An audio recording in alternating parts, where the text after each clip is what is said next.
Point to the cameras. We have numerous ones out there. We have this live streaming on the Juniata YouTube channel. So welcome everybody out there who is joining us via online. We hope you enjoy this event. We are so blessed to have all of you with us for what I consider an exceptional event and Juniata's oldest academic tradition.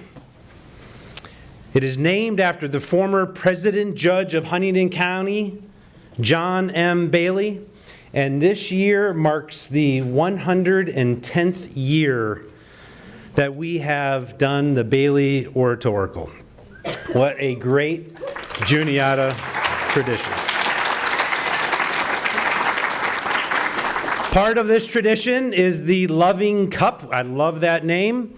That Loving Cup has the winners, previous year's winners, and this year's winner's name will be added to that Loving Cup. And in addition to that prize, that person be memorialized on that cup, the winner gets a cool $1,000 added to their checking account. How about that? Second place is $500, third place is $300. So we have, as many of you know, we have some unique traditions here at Juniata. And they are all great. I mean, who doesn't like Mountain Day or Madrigal or Storming or Lobster Fest, any of those? They're all great traditions. This one, however, may just be my favorite. This was my introduction to Juniata. After I was appointed in November of 2012, I was asked to join online, similar to probably our thousands of people who are watching, to join and listen to the Baileys. And the prompt that year, finalists, was, what advice do you have to the incoming president? And boy, did I get an earful. I always leave this event in awe of our students. I leave inspired by what they have to say. I leave wanting to be a better Juniatian, a better colleague, a better citizen, a better human being. No pressure, finalists, but it emerges from all of you. And I want to thank you for your passion, your wisdom, your courage and conviction, your interest in sharing your story with all of us. This doesn't happen without some help. As all of you know from the past week, 10 days or so, it happens through the support of your peers, your friends, some staff, but most of all from some of the people sitting behind you. The faculty in the Department of Communications and Theater Arts. Particular, Dr. Donna Weimer, Dr. Lynn Cockett, Dr. Sarah Worley, Dr. Grace Falla, Mr. Jared LeGroux. Please join me in thanking them for all of their hard work for preparing for this event.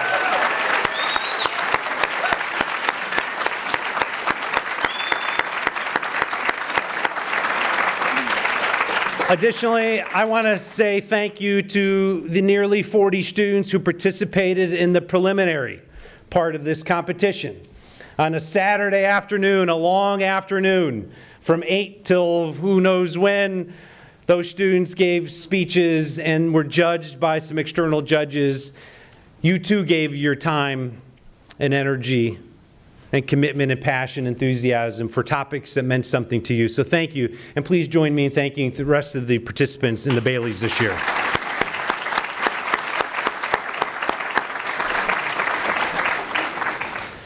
So, are you ready? The prompt, as many of you know, that our contestants will be addressing is Be Counted, Census 2020. In what ways does being counted or not shape our priorities and communities? Once again, thank you, finalists, for being here tonight. Thank you to our judges, who you'll get to know here in a moment. And thank you, Juniata, for your commitment for the next 90 minutes or so of hearing from these students. It's my pleasure to turn the program over to Dr. Donna Weimer, a Thornberry Professor of Communication and chair of the Communication Theater Arts Department. Dr. Weimer will introduce our judges for tonight and talk a little bit about what's next. Dr. Weimer.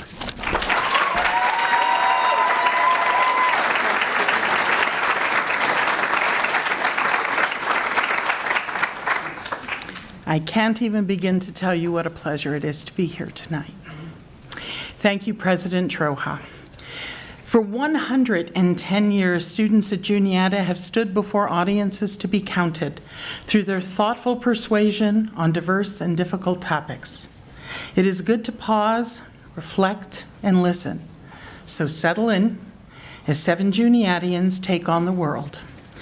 The Communication Department of Professors Cockett, Falla, Worley, LeGrew, and I are so pleased to have you share our passion and enjoyment in public speaking. A special welcome to all those families, alums, and friends who are live streaming this event tonight. I'd also like to salute our 35 students. As President Troha has mentioned, they participated in the preliminary round a week ago and argued that being counted goes beyond the census into better ways of thinking through active participation, building community, through empathy, through taking a stand on climate change, for helping the elderly and paying attention to mental health issues, for inclusivity, for thinking differently about our inmates just down the street, for people with handicaps, for all the underdogs out there, for the lottery of birth, adoption, racial inequality, and coming of age at the end of the world. Yes, that was a speech. All arguing to make differences count. I wish you could have heard them all. Each speech represented why Juniata is vital to creating caring leaders and global citizens. The preliminary judges, by the way, all alums, made this Saturday event an academic challenge. I want to thank Lara Hess, class of 2011, Morgan Harrell, class of 2017, and Megan Myers, class of 2016. These alums listened to speeches for 7 hours and deliberated another 2. That's over 30 hours of volunteer service to JC in one day, something you will all be doing at some point. Just saying, right? We simply have the best alums and friends. Please help me thank them for sharing their dedication to the art and craft of public speaking.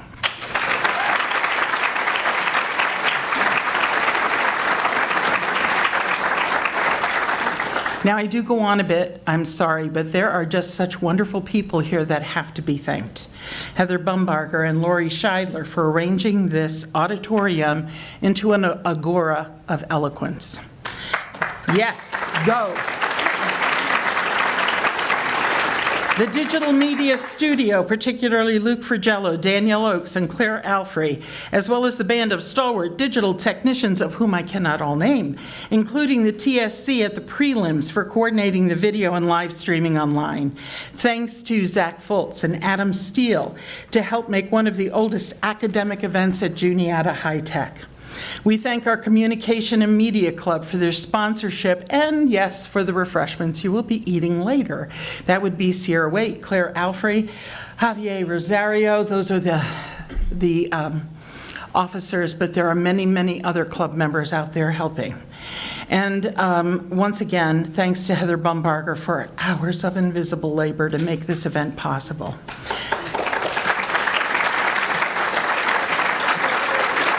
It takes a village to run the Bailey. So thanks for the coordination and effort, and welcome again. Tonight we have 3 distinguished judges, faced with the difficult challenge of choosing 3 winners. In each of their professions, speaking effectively is crucial to their success and their own communities as they strive to make them more just. The competition is rigorous, and the communication is so grateful that we are not the judges. So very briefly, Annette Kane Shine is a 1993 grad. Yeah, you want to stand up? All right. This is the best part. She graduated with a POE in interpersonal communication. She went on to earn a Master's of Education degree from the University of San Diego. Currently, she works independently as a human resources consultant and executive coach. I can't list all of the wonderful things that she does, but they're primarily in leadership and management training, communication skills, emotional intelligence, trust building, and team development. And I'm out of breath, so you're done. Give her a big hand. All right.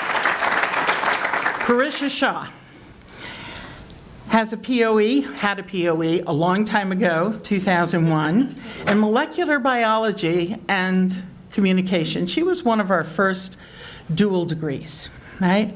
Parisha Shah is a senior research investigator and instructor in the Department of Medicine and Cell and Developmental Biology at the University of Pennsylvania School of Medicine. It's a mouthful.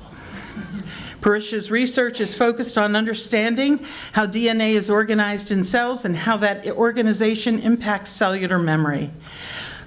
Parisha has participated in the Bailey 4 times.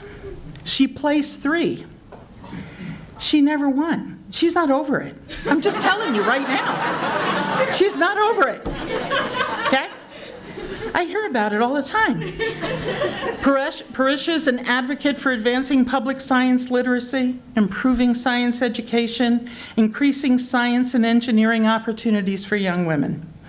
Parisha is also an active Juniata alumnus, has served on our Alumni Council and the Board of Trustees. Please help me welcome her home.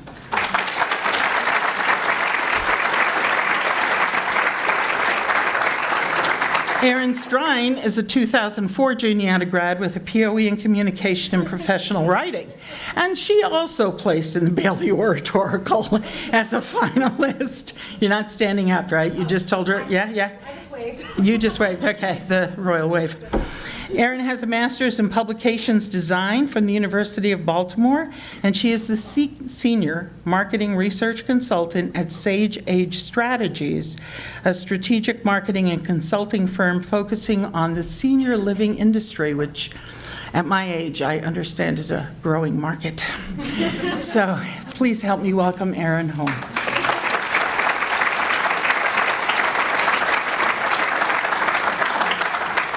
Thank you for your patience. Our finalists are speaking in the following order. So you have a book, you might want to jot this down. All right? Taylor Hallabuk will be number 1. Logan Peachey will be number 2. Madison Troha will be number 3. Kat Lanigan will be number 4. Rachel DesFosses will be number 5. We have this thing going about her name. It's just Sierra Nawalinski will be 6, and last but not least will be our Lara Sharpless, who will be 7. Many ask what criteria the judges use. In brief, the speeches are persuasive in intent. In 6 to 8 minutes, these finalists will invite you to share their point of view. Their overall residual message must be clear, and they must support it with organization, a clear line of reasoning, and a variety of evidence. In addition, they must adapt their message to this particular audience, engage us emotionally, and enhance their message with effective delivery. Tacitus said that eloquence burns bright, and we will all be illuminated. So let's not wait a minute longer. Best wishes to all the finalists. May Hermes, the god and protector of ancient oratory, guide you to eloquence. And the rest of you, turn off your cell phones now. Thank you very much.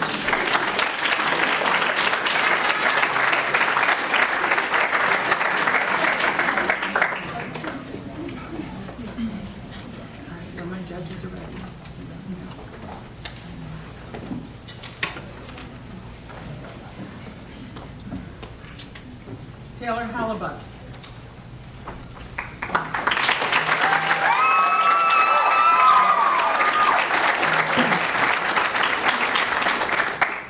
Taylor Hallabuk. I make mistakes, big mistakes, every single day. And with all this talk of the census and counting, I was inspired to take an inventory of my mistakes. And although there were too many to count, a few do stand out. Like the time I reconnected with an old friend at her uncle's funeral, and I was hugging her goodbye, I said, "Oh, we should do this again sometime." Or this summer at lunch with a coworker, I told him I was really impressed that he finished his plate of food because I could never eat that much. Although the worst was freshman year when I asked the only not white girl in my class where she was studying from, and she said, Lancaster? It may sound like I was intentionally being rude or disrespectful, but actually I was exemplifying common meta-ignorance, explained by Dr. Medina of Northwestern University to mean not simply a wrong-headed attitude towards a specific other, but rather restricting one's sensitivity to differences and one's capacity to learn about them. In other words, we don't mean to be insensitive and make the situation uncomfortable for everyone, but sometimes we're insensitive and we make the situation uncomfortable for everyone. We make mistakes, but do we make them count? I argue that we are living in the era of meta-ignorance, and I fear promoting inclusion at the expense of our differences. However, by developing our capacity for vulnerability, our capacity for curiosity, and our capacity for humility, then we can achieve true inclusion within our communities. So what does it mean to have the capacity for vulnerability? It means we must let our guard down, become uncomfortable, and challenge what we think we know. Dr. Brown, professor and researcher of human connection, states, "Embracing our vulnerabilities is risky, but not nearly as dangerous as giving up. When we give up on vulnerability, we fall into the trap of meta-ignorance that forces us to deny our differences, to not ask questions, and assume we all experience the world the same, treating each other as such." For example, the idea of colorblindness, commonly recognized as "I don't see color," but we do, no matter how much we'd like to say otherwise. It doesn't come from a place of hate, but a simple place of misunderstanding. However, it allows one to ignore the complexity of racial issues, it limits one's ability to appreciate individualism, and it minimizes the struggles of people of color. Meta-ignorance also affects the LGBT community by saying, "Oh, I don't care if you're gay, straight, bisexual, whatever," because in reality, we do. We want our differences to matter. We don't want to dismiss them. When we have the capacity to be vulnerable, we can challenge the idea that to be inclusive, we must see each other as the same, because true inclusion celebrates our differences. It doesn't hide them. This is where our capacity for curiosity is needed. But what stops us from being curious? Is it the fear of asking the wrong question? Dr. Phillips, a professor of human geography, suggests that being curious about others can bridge some of the divisions that exist within diverse societies. We must be curious about each other's perspectives and ask uncomfortable questions to better understand and empathize with our differences. For example, how would you respond? "Oh, I've heard of Hanukkah. That's like Jewish Christmas, right?" So, some of my best friends are black. And my personal favorite, "Oh, you're gay? I have a third cousin that I've talked to once that lives 6 states away that you've got to meet." Sound familiar? When we allow fear to override our curiosity, we avoid asking those difficult questions. We find it's just easier to sympathize with others and try to relate instead. Curiosity can be risky, but it is essential in creating true inclusion. For example, I remember my freshman year when I was harassed in a Sheetz bathroom. As I washed my hands, a lady approached me and angrily said, "Hey, you're not a girl." I can't honestly say that. I had no idea how to respond. I quickly began to dry my hands as she aggressively used her body weight to push me out of the bathroom before I was ready to leave. I left feeling humiliated, embarrassed, and invisible. Afterwards, I shared this story with my super feminine best friend, who I know only had the best intentions, but she tried really hard to relate by saying, "Oh, Taylor, I totally get it. Sometimes people think my voice is really deep." I nodded and awkwardly laughed along with her. The problem is that it's so ingrained in us to console each other by trying to relate and see everyone as the same, and that's great, but that's not entirely true. We all face different kinds of discrimination that are directly related to our different identities. Instead of my friend trying to relate, if she had the capacity to be curious and ask questions like, "How are you feeling now? Are you okay? What can I do to help?" then I would have left feeling heard, accepted, and included. We need the capacity to be curious, to ask these uncomfortable questions, to truly be able to be inclusive of everyone's differences.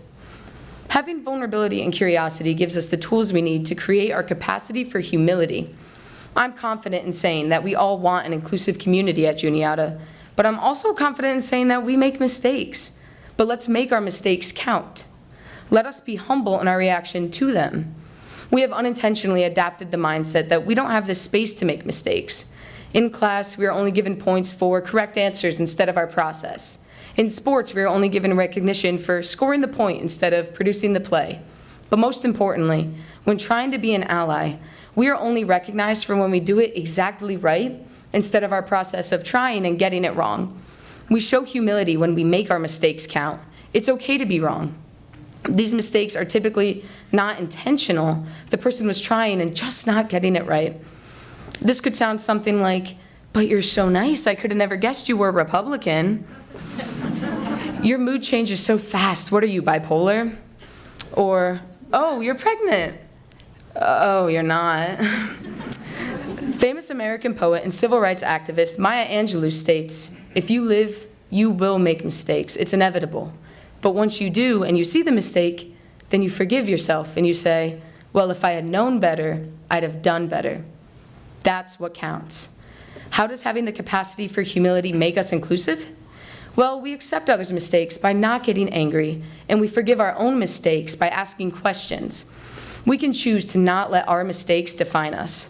From this humility, we can create honest, open, and constructive dialogue to push away from meta-ignorance into a truly inclusive community. So, yes, I've made mistakes. I did accidentally tell my friend that we should catch up again at another one of her relatives' funerals. Be vulnerable. I need to recognize it was highly insensitive and apologize. I did unintentionally shame my coworker for his large lunch portions. Be curious. I need to ask myself, how can I do better? And I did accidentally assume that my friend of color from Lancaster was studying abroad. Be humble. Know better and do better. Let us all be inspired by this year's census to take inventory of ourselves, accept our mistakes, ask more questions, and develop our own personal goals for inclusion with empathy. We have the ability to push back against meta-ignorance and embrace our differences. I call on all of you to mess up, make a fool of yourself, be mortified, and learn. Let it build your capacity for vulnerability, curiosity, and humility.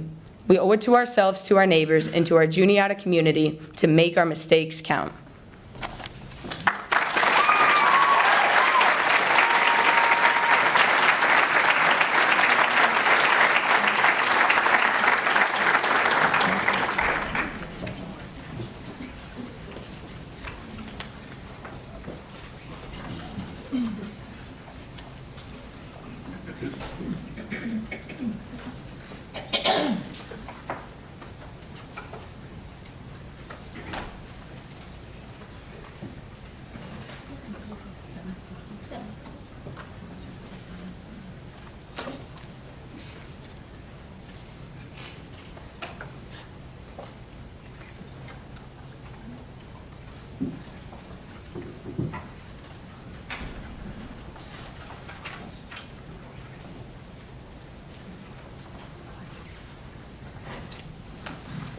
Logan Peachey.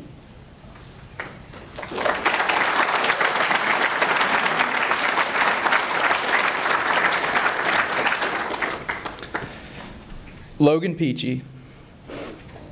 As a younger child, I saw my neighbor, who I'll call Esther, slowly deteriorate in physical and mental health.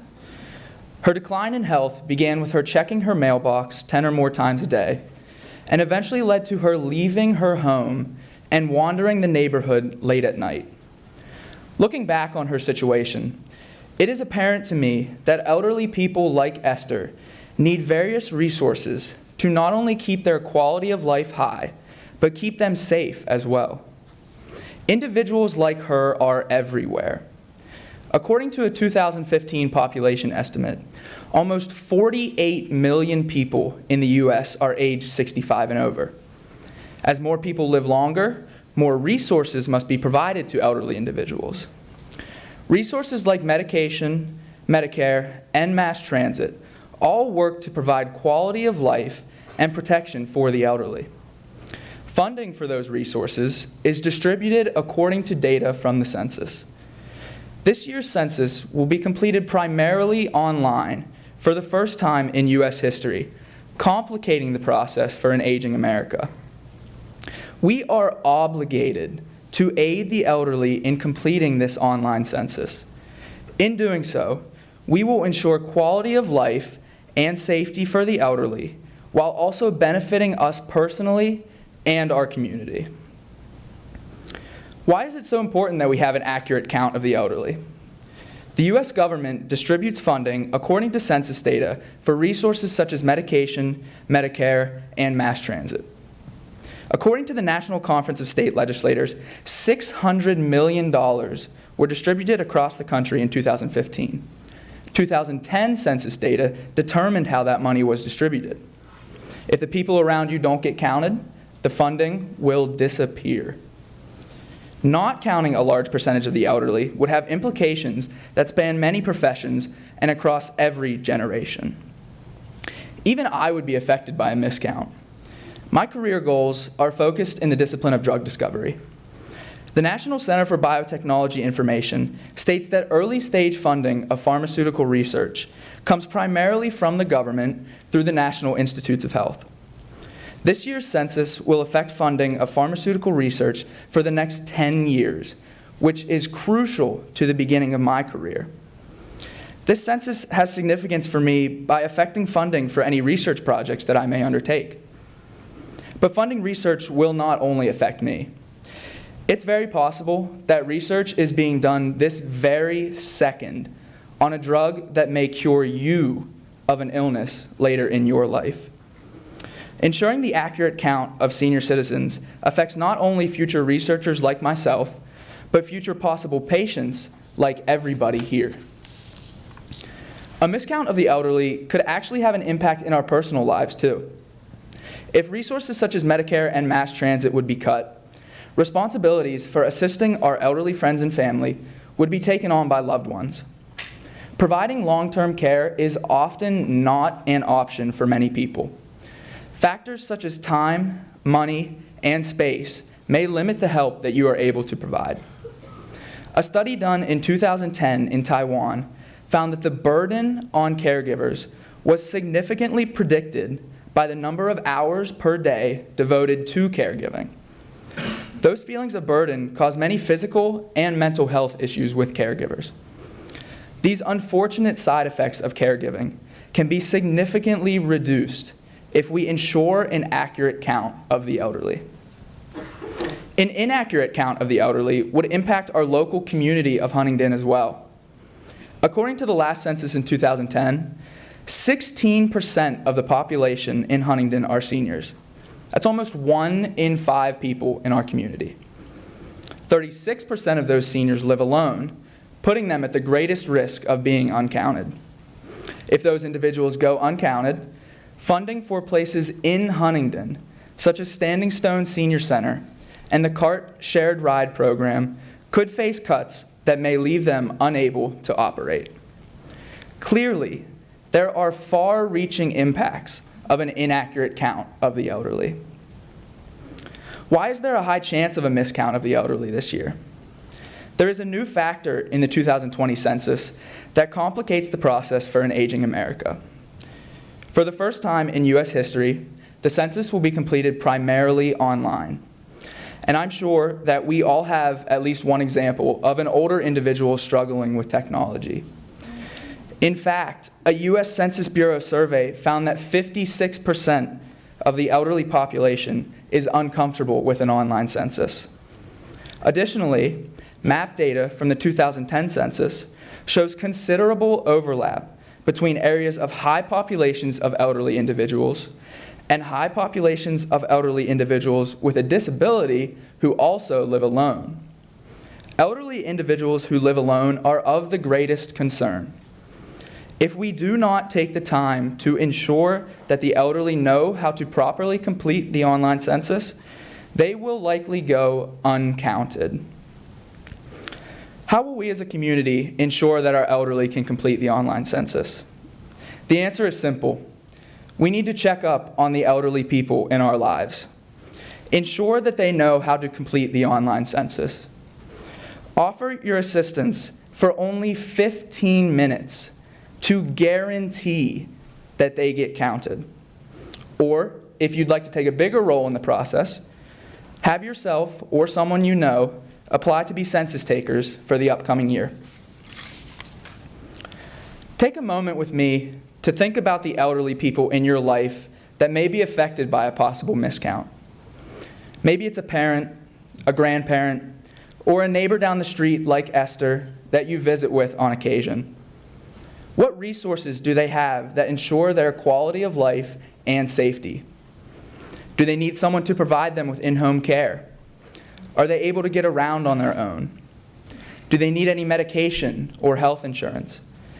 Maybe they have needed to move to assisted living, such as Westminster Woods here in Huntingdon, or Morrison's Cove in Martinsburg, because they were unable to live on their own. Imagine what life for your loved ones would be like if those resources ceased to exist.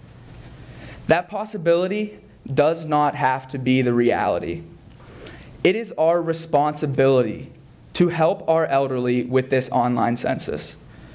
Their health and safety depend on our direct interactions with them, ensuring they can complete the online census.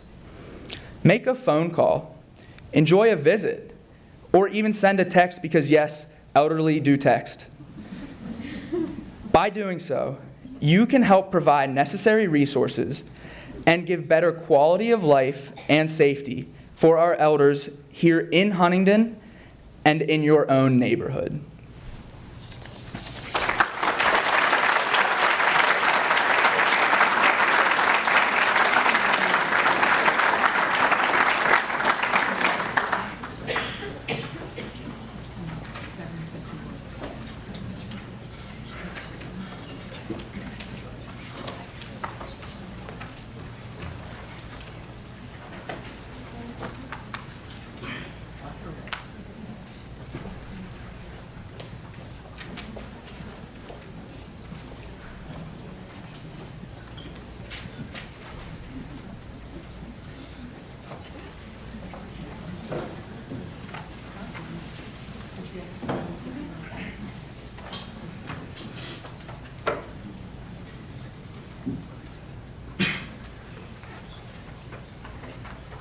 Madison Troha.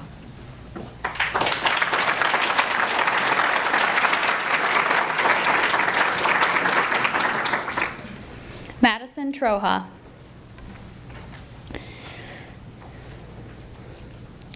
$3,500 men who are counted in Huntingdon, Pennsylvania during the census.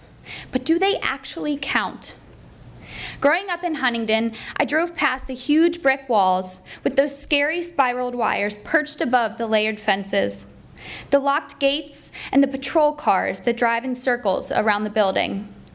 All of these strategies meant to protect the outside community from those inside who had been convicted of crimes.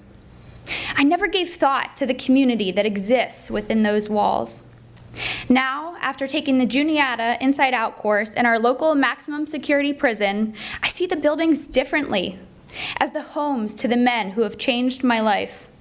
The fences and the wires that separate us, the gates that I pray will open for some of the men who have made the effort to change, and the patrolling cars that represent the inevitable, never-ending cycle of recidivism that many of these men face.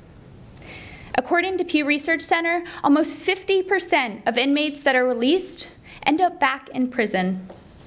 As studies from the Sentencing Project organization have shown, civic participation is linked to lower recidivism rates. But during incarceration, felons lose the right to vote. Voting is a right of citizens and is independent of the crime they committed. Now, I know this might sound radical, but I invite you to consider the evidence as to why it is essential to give everyone, even those imprisoned, a right to vote.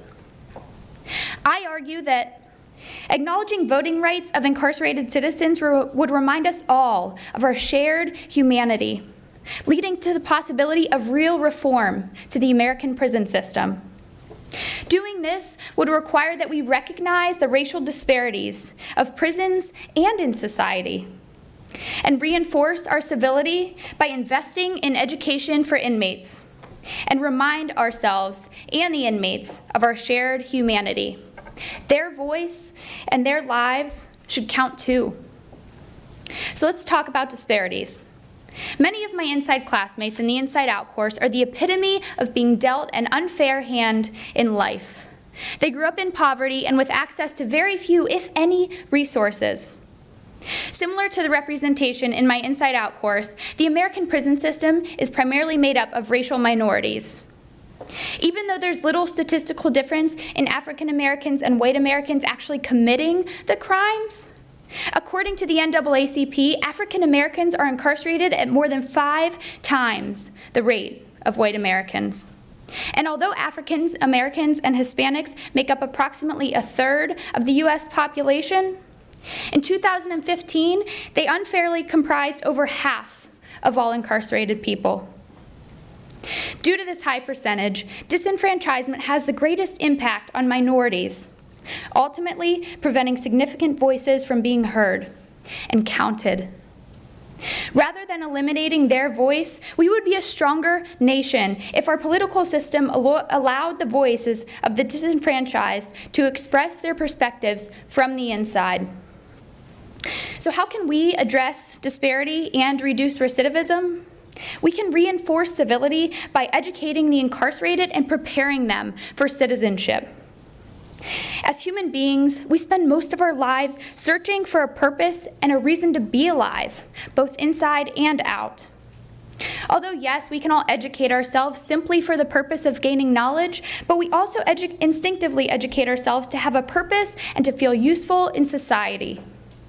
In 2019, an Atlantic article argued, if people in prison had the right to participate in the political process, legislators would view them as a real voting bloc, and therefore conditions of confinement would improve, the justice systems would change, and prisons might even begin to close. Voting would also help people feel connected to society and value their communities.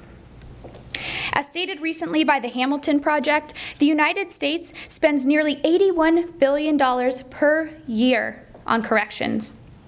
This spending is increasing at triple the rate of spending on public education.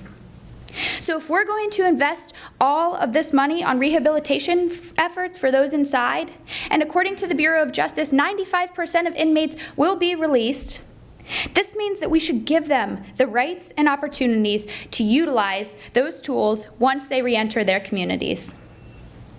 Radical or not, Maine and Vermont are already doing it. In these states, felons never lose their voting rights, even during incarceration. If more states don't give incarcerated citizens the same civic rights as the rest of us, we are only feeding the injustice of disparity and the vicious cycle of recidivism. In the fall semester of 2018, I took an Inside Out course in SCI Smithfield with 10 incarcerated men, 9 other Juniata students, and 1 Juniata professor. It was a transformative learning experience that gave me a new perspective on humanity and a reason to advocate for the rights of everyone, especially the rights that give us the ability to make a difference. During the semester, I witnessed the impact that 10 incarcerated men had on Juniata students, especially myself. One of my incarcerated classmates wrote in his reflection, "In an inhumane environment, every Wednesday, I felt a little more human." Like education, voting is a simple action that reminds us of our connection to humanity, of our place in society. It reminds us that we all have a voice that should count. Supreme Court Justice Thurgood Marshall once said, "When the prison gates slam behind an inmate, he does not lose his human quality. His mind does not become closed to ideas. His yearning for self-respect does not end, nor is his quest for self-realization concluded." Now, while this is most definitely true, what he does lose, however, is his right to exercise these qualities. Acknowledging voting rights of citizens reminds us of our common ground, of our shared humanity, It allows us to recognize the racial disparities, and it motivates us to reinforce civility by investing in education. Students, I challenge you to take an Inside Out course and allow the experience to transform you. When you witness the true potential of a room full of students who are all treated as humans for those 2.5 hours each week. Finally, I encourage you to be counted. Do not waste your right to vote, but consider this issue of prison reform when choosing candidates for the upcoming presidential election. I challenge you to vote on behalf of the voices that aren't heard. All of us here in this community are counted on the census, no matter what side of the barbed wire we are on. If we are eventually going to invite the majority of incarcerated citizens back into our communities, we must empower them to participate by giving every citizen a voice that counts.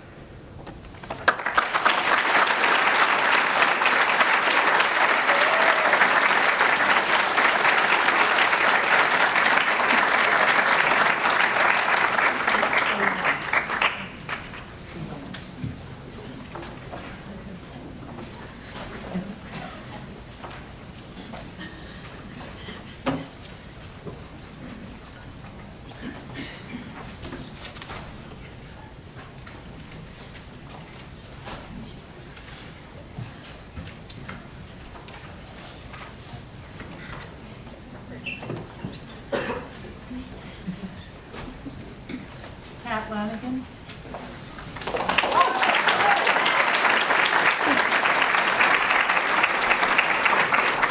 Kat Lanigan.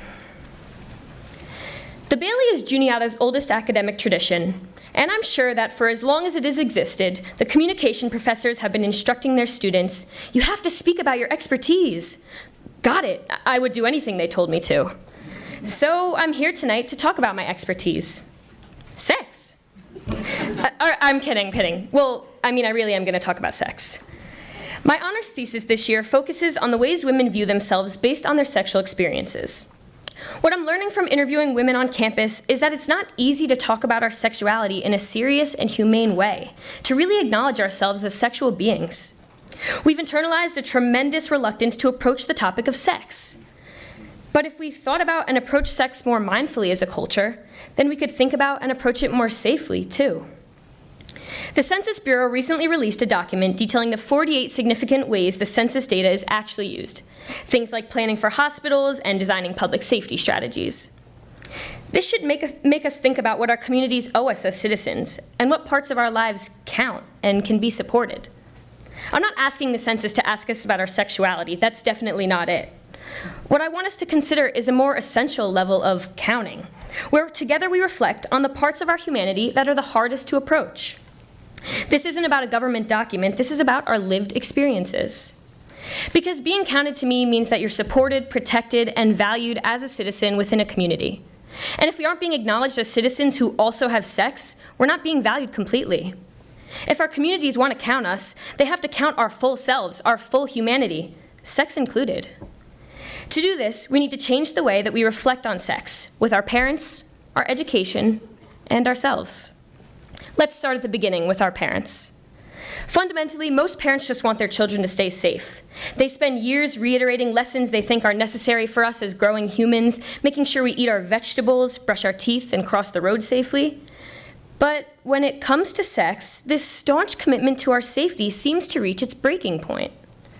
Whether our parents want to conceptualize this or not, according to the CDC, over half of teenagers will have sex by the age of 18. So if there's a good chance that this is going to be a part of a growing adolescent's humanity, shouldn't we try to prepare them a little? The reality is that most of us are lucky if we got any sex talk, albeit one with minimal eye contact that probably made us feel afraid to have sex at all or talk to our parents for 3 days. My sex talk seemed to be never ending. Every time there was a quiet moment, my dad would start, "So, Kat." My parents' favorite place to do it was in the car because they knew I had no escape. And I'm thankful for that these days, but with my 22-year-old wisdom, I can recognize where my parents fell short, too. They approached the topic of sex often with me, but they approached it awkwardly, which left me with a sense of awkwardness and shame that sometimes I still forget to let go of.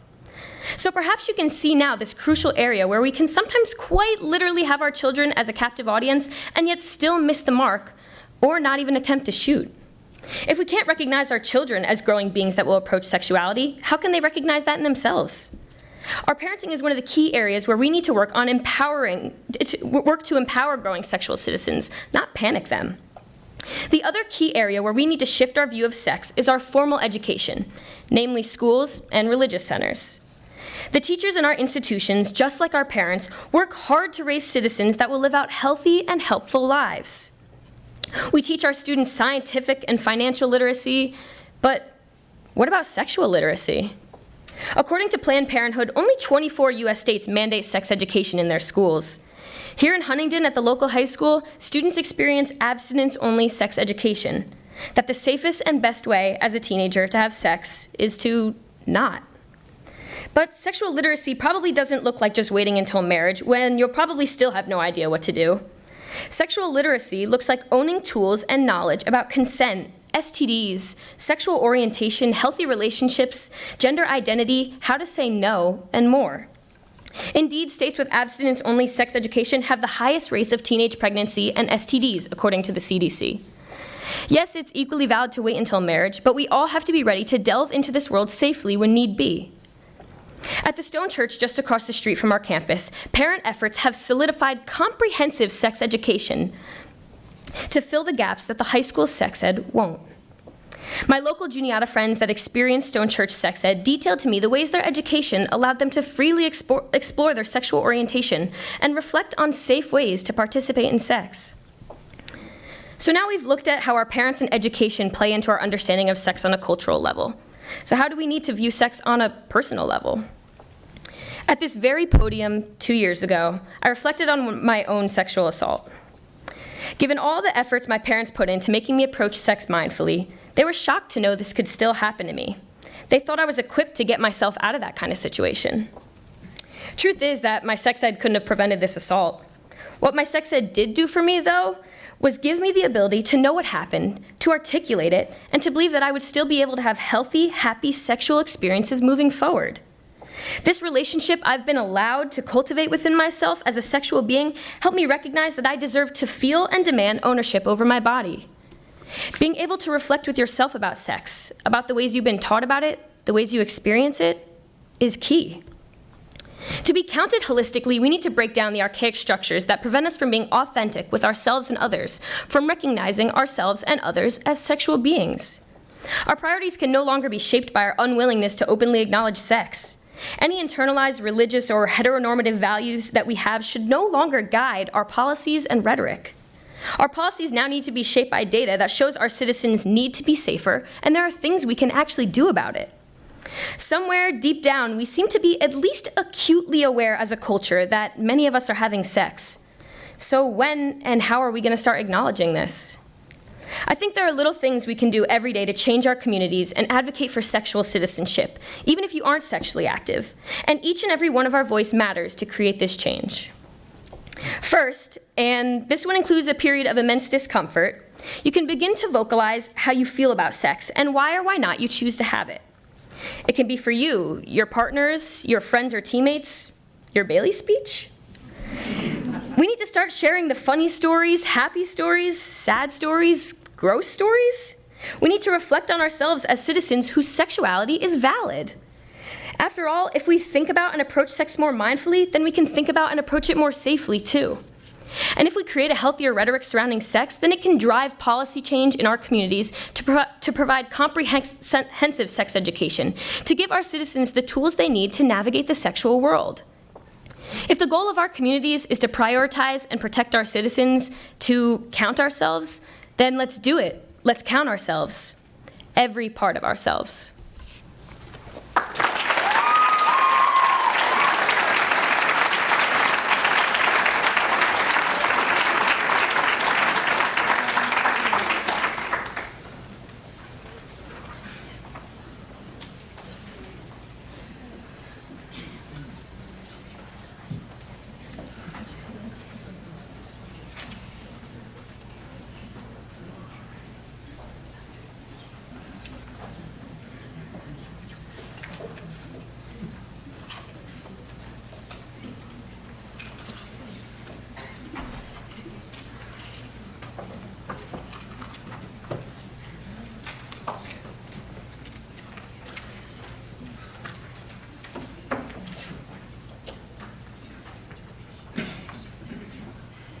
Rachel DesFosses.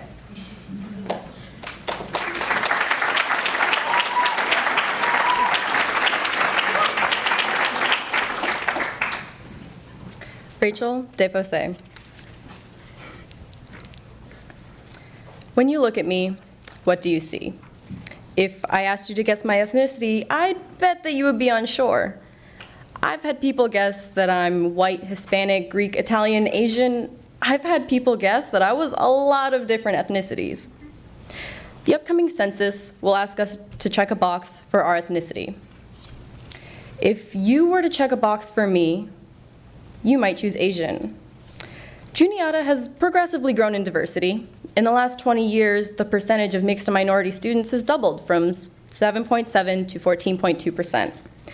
Yet, despite this growth, fellow students have often placed me into boxes. At an event on campus, I was taking a photo with a group of racial minorities celebrating our diversity. When they took the picture and saw me, someone turned to my friend and asked, "Why is she here?" When my friend replied that I was part Asian, she said, "I guess that's okay." On the other hand, if you were to check a box for me, you might choose white. During orientation, I was sitting by the campfire, and the person next to me leaned over and said, "You're not white." When I replied that my mom was Filipina, he said, "But you don't look Asian." Or if you were to check a box for me, you might try to be more specific than white or Asian. In one of my first conversations with a friend I met freshman year, they said to me, "What kind of Asian are you?" Few people would guess that a Filipina woman is my mom, but almost nobody would guess that a blue-eyed, red-haired, and very freckled man is my dad. Over a lifetime of facing assumptions like these, I've come to realize that boxes don't just exist on paper. Boxes exist in all areas of our lives, attempting to define our ethnicity, our religion, our gender, our politics. So what boxes are you put into? Whether you realize it or not, we are all identified through boxes every day. These boxes are a problem because they ignore most of who we are. We need to become aware of how we put ourselves into boxes, how institutions choose boxes for us, and how society identifies us through these boxes. It's time for us to think outside the boxes and reclaim the space in between, where we can fully count all aspects of ourselves. Biracial comedian, author, and talk show host Trevor Noah says that as an outsider myself, I always mix myself with different groups. I don't have a place where I belong. Because we feel like we don't belong, or we're not sure how to belong, we place ourselves into boxes. Now, my brother and I look like twins. If you were to put a wig on him, he'd look just like me.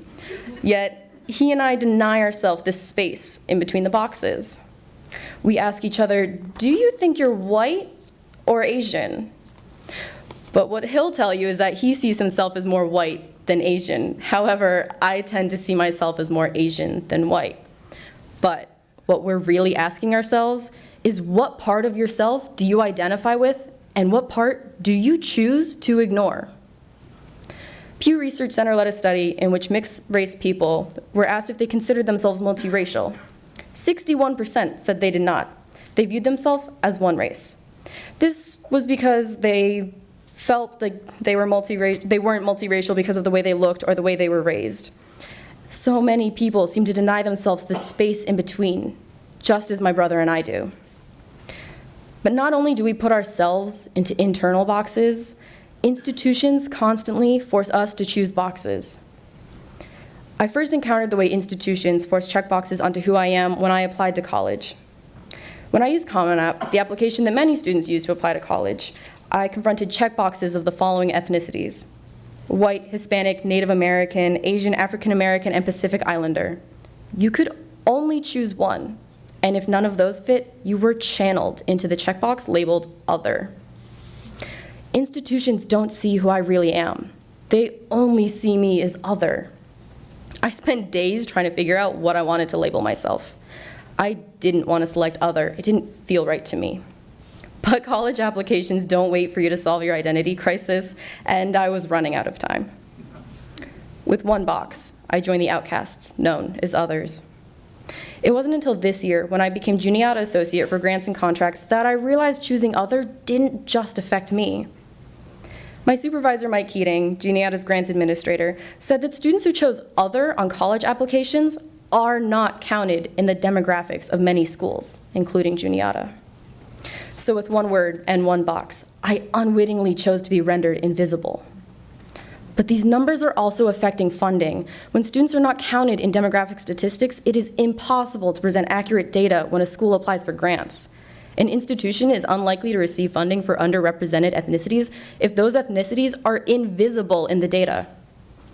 When I learned that my choice of other made me invisible, I wished I had just chosen white or Asian, because then at least I would have counted.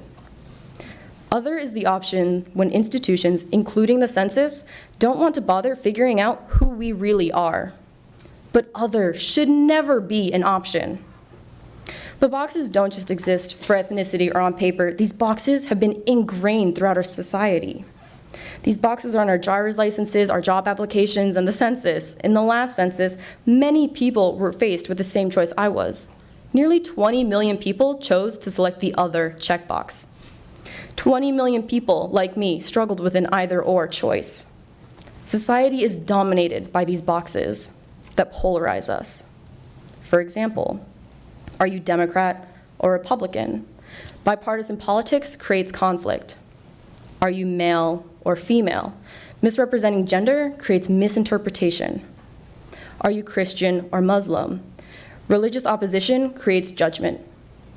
UC Berkeley's Greater Good magazine published an article last year stating that this polarization makes us more likely to demonize each other.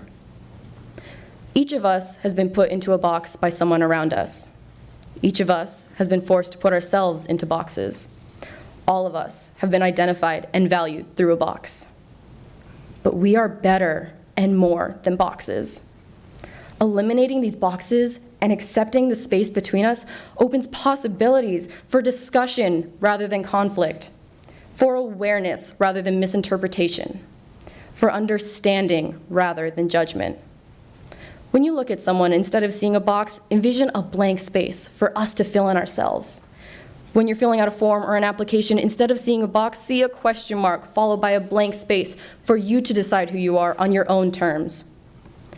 The space between isn't found within forms and surveys. The space in between is found within all of us.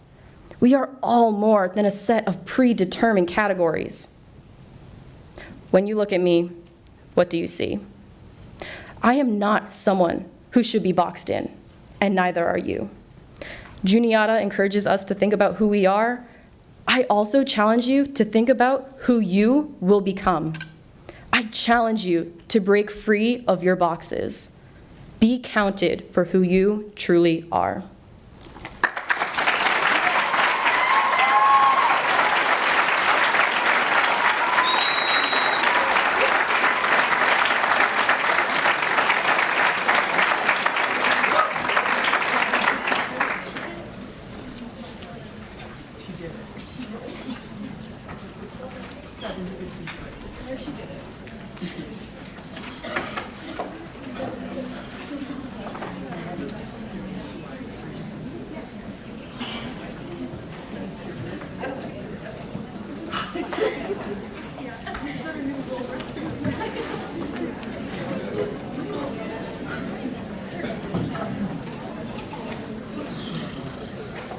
Nawalinski.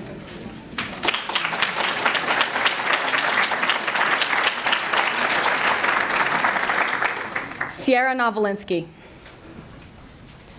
We the people. All men are created equal. Unalienable rights. These are the words that our country is founded on. The idea that every person counts, that every voice counts. And yet, in the 2016 election, 3 million people went uncounted when Hillary Clinton won 3 million more popular votes than Donald Trump, but it was Trump who won the presidency. That situation denies the very idea that every voice counts, and it was the Electoral College that allowed that to happen. I have been fighting against the Electoral College ever since because I care so deeply about this country, and I believe that we can live up to our deepest founding principles, that we can follow through on the promise we made that every person counts. With the census this year, the idea of being counted within our country is at the front of national attention, as evidenced by this prompt. But one of the greatest advantages that comes with being counted is the right to vote, and the Electoral College undermines that right, making our elections undemocratic, misrepresenting the will of the people. I argue why the Electoral College is flawed, why it is outdated and antiquated, and why we need to change the Electoral College. Through its very design, the Electoral College discounts the voices of the people because it is a flawed system with an all-or-nothing structure. Within the Electoral College, each state gets the number of votes as their number of representatives and senators in Congress. Those votes then correspond to a panel of electors that the state appoints. Those electors pledge themselves to one party or the other, and whichever party wins the majority of the state, those are the electors who vote for the president. That was a lot, so let's step back and look at some concrete numbers from the last election. According to NPR and governmental census data, in 2016, Illinois and Pennsylvania both had 20 Electoral College votes, and there was a 6% difference between Clinton's win in Illinois and Trump's win in Pennsylvania. That 6% difference accounts for 2 million more people who voted for Clinton between the two states, but each candidate got the same number of electoral votes. Across the nation, as reported by CNN, Hillary Clinton won 3 million more popular votes, but the Electoral College voted for Trump. And those electoral votes don't even necessarily correspond to what we voted for. As indicated in the Constitution, electors can vote for whomever they choose. They do not have to stay loyal to the party they pledged themselves to or the party that their state chose. In 2016, 7 electors dissented from their agreed-upon vote. And although such faithless electors have never changed the outcome of an election, they can change their vote, which misrepresents our voices. Many of us, including myself, could not vote in the last election, but this year we can. And we need, and we want, and we need our voices to be heard and our votes to be counted. If the Electoral College is so undemocratic, you might be asking, why do we have it in the first place? In our modern world, the Electoral College is outdated and antiquated, but I will concede that it made sense when it was implemented in the 1700s. Okay? Our founders looked around at our young nation and they had a choice to make. They saw unreliable roads and unpredictable mail, people spread out over huge distances and lacking and expensive education. And they made a choice to implement the Electoral College, which put the power to elect the president in the hands of a few well-educated people, because they didn't believe the populace had the tools to make that choice. But today, we can be well-informed. We can make educated decisions. We have constant access to information, communication, and connection. We all know that when the internet goes down, Juniata stops functioning. Our lives revolve around those connections, that communication, that information. So we no longer need other people to be educated for us. We have the tools to make informed decisions, and we do not need our voices misrepresented by an undemocratic system like the Electoral College. A vote should be a vote, should be a vote.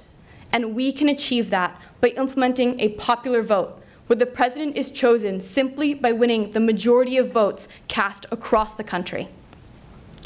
We have seen now that the Electoral College is flawed and misrepresents the voices of the people, and that it is outdated and antiquated. So what can we do about it?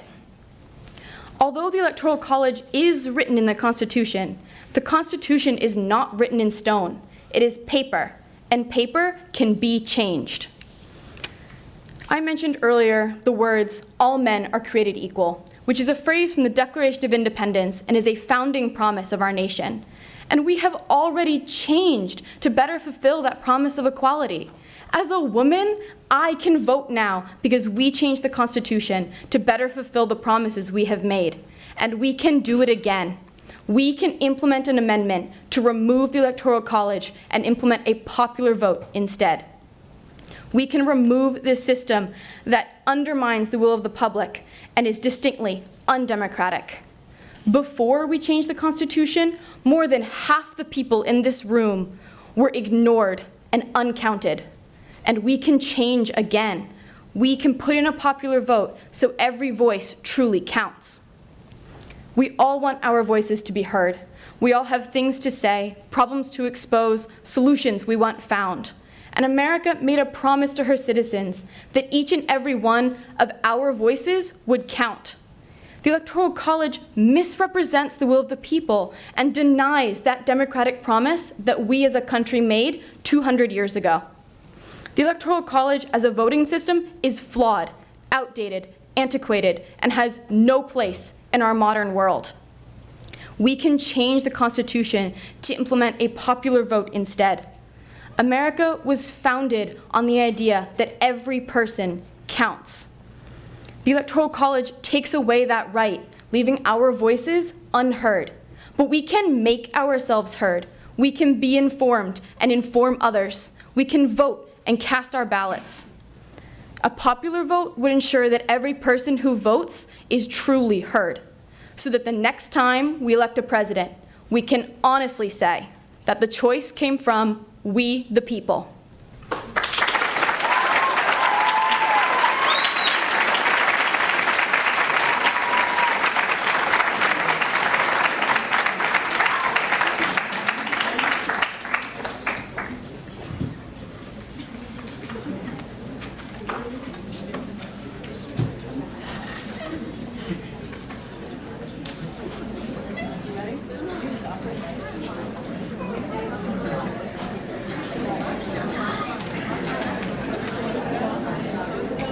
Lara, Sharpless.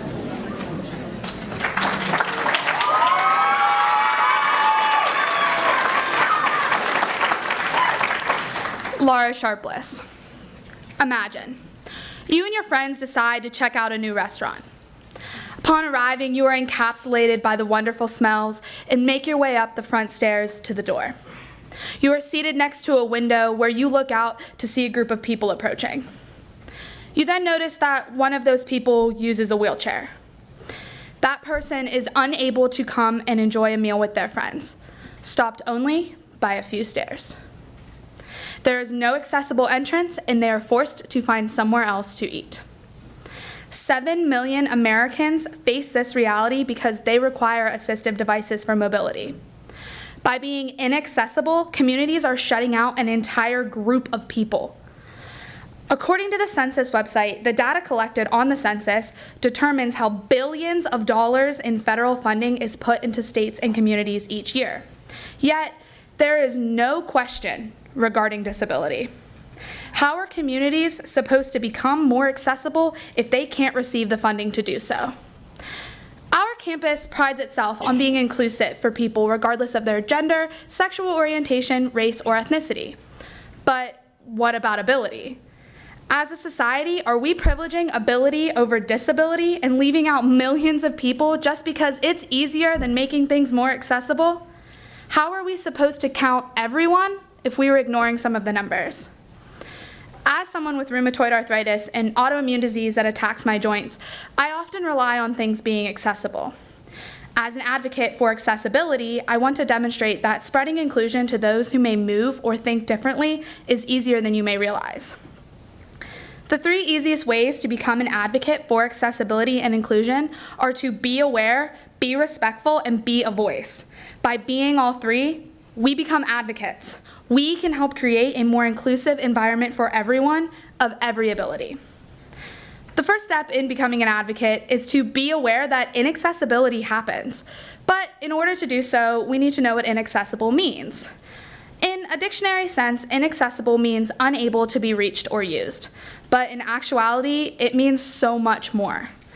When we're toddlers, our parents put child locks on the cabinets so we cannot access them. For someone who uses crutches or a wheelchair to get around, something as trivial as a few stairs acts as a giant child lock to keep them out. Quickly, they are dehumanized and made to believe that their presence does not matter. The U.S. Census Bureau refers to people with disabilities as a hard-to-count population, but are not putting any changes in place to make it easier. If we continue to remain ignorant, we're only adding to the barriers of inaccessibility. By noticing when things or places aren't accessible, we begin to appreciate when changes are put into place. When I was a freshman here at Juniata, I volunteered to be a lunch buddy during an open house. As I was leaving, I heard a faculty member ask a girl what she thought of the campus. I will never forget her response. She said, "This campus isn't made for me. I can't come here." This prospective student used a wheelchair, and at the time, Ellis Hall did not have an elevator. I honestly don't know how she got into Baker, but her response made me realize how hard it would be to live on this campus as a person who uses a wheelchair or other mobility device. When my older sister became a student here in 2013, Nathan Hall didn't exist, meaning that not one of the residence halls had an elevator. Over the last 7 years, I have watched Juniata transform into a more inclusive and accessible place, with the addition of elevators to Ellis and Good Hall, or what I like to call Better Hall, and bathrooms that are larger and more accommodating for wheelchair users.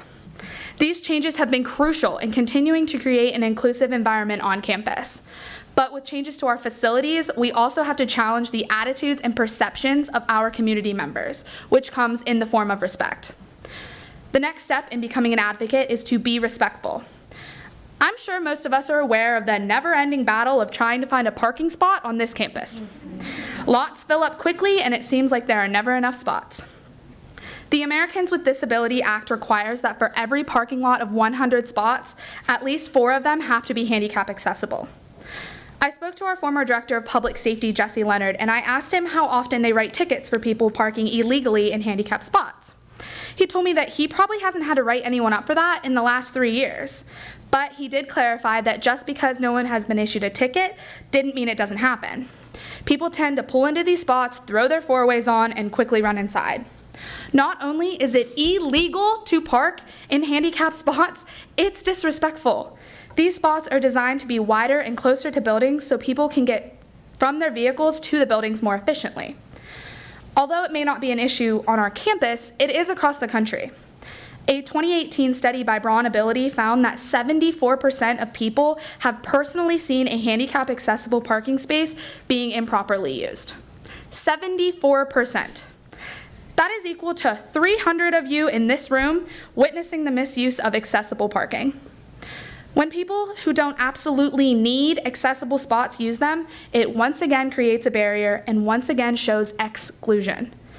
An article from the United Nations says all human beings have the right to be treated with dignity and respect. Instead of creating barriers, we should be building bridges by using our voices to speak up.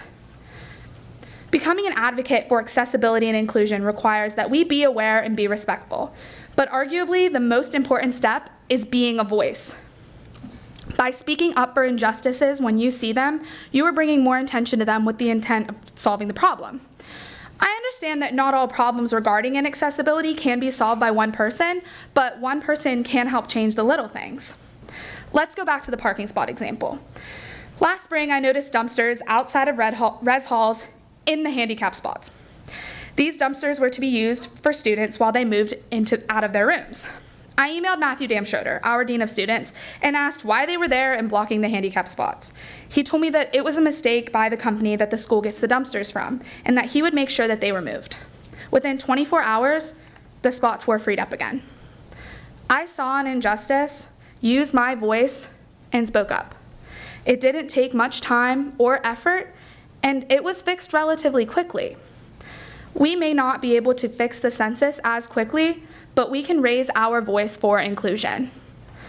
Being a voice for people who may not have one or feel like they can't use theirs is the heart of being an advocate. Dr. Martin Luther King Jr. said, "It is not possible to be in favor of justice for some people and not be in favor of justice for all people." As a community, it is our duty to advocate for those who are underrepresented, who are not counted, who face injustices that they cannot control. Juniata is working to increase accessibility for everyone who visits campus. There is still a lot to be done, but the effort is being made. More places need to be like Juniata. More places need to strive to become accessible for everyone. If the census isn't counting people with disabilities in their data, we can make them count within our communities. If we all be aware, be respectful, and be a voice, we can make our lives, our community, and our world more accessible and more inclusive for everyone.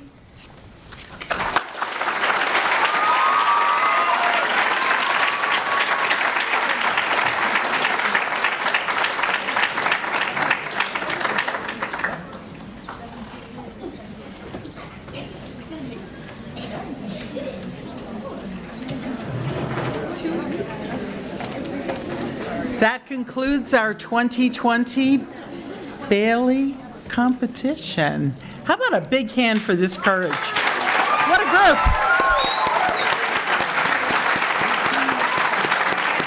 Simply amazing. They inspire me. Thank you for being such a great audience and helping our speakers be the best that they can be. The judges will deliberate. While they're doing that, you can choose the People's Choice Award, so stay tuned. Sierra Wade, Javi, I'm not sure who else is here. They're going to come up. They're members of the Communication and Media Club, and they will make some announcements. They have some door prizes, and we have food. All right, and we'll come back and announce the winners. Enjoy.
everyone.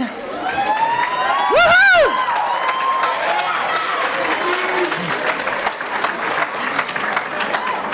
What outstanding judges, that's all I have to say. Boy, we raise them right here at Juniata. Okay, so first, we will have the Communication and Media Club. Javi and Sierra announce the People's Choice winner. All right, so the People's Choice winner is, drum roll please, Can we get a drum roll? Rachel DesFosses!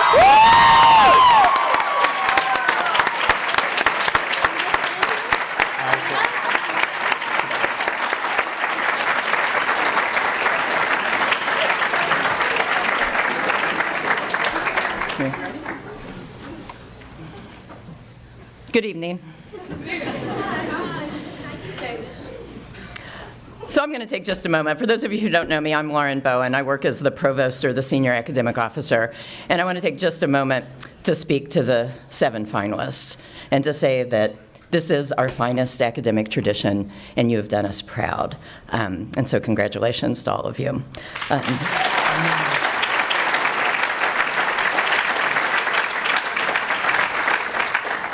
Each of you have challenged and inspired us to think about truly what it means to be counted. Those of us who are elderly, those of us who are incarcerated, those of us who are outside the box, those of us who live in sparsely populated states, those of us who are differently abled, those of us who are acknowledging our sexual identities. You've done it in a way, I think, that challenges us to act so that we recognize our vulnerability and our curiosity and our humility, and we act in a way now because of you that can help each of us further promote inclusion. And so, as I call your name, I'm going to ask you to come forward where Dr. Weimer will congratulate you. 3rd place in the 2020 Bailey Oratorical, Lara Sharpless.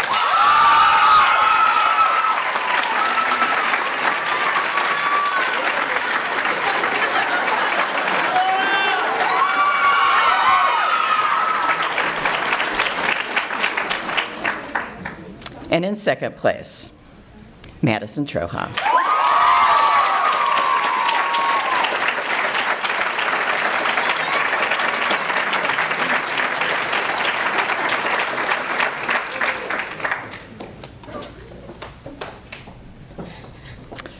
This year's winner of the Bailey Oratorical, Rachel DesFosses.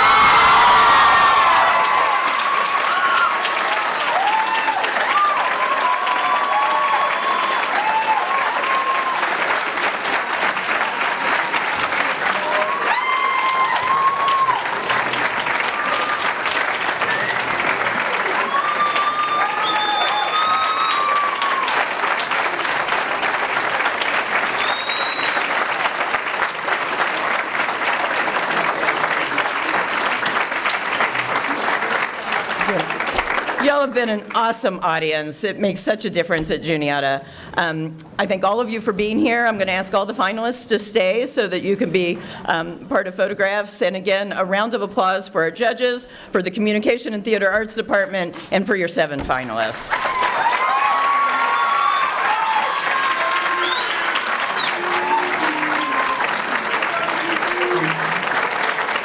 Have a good evening.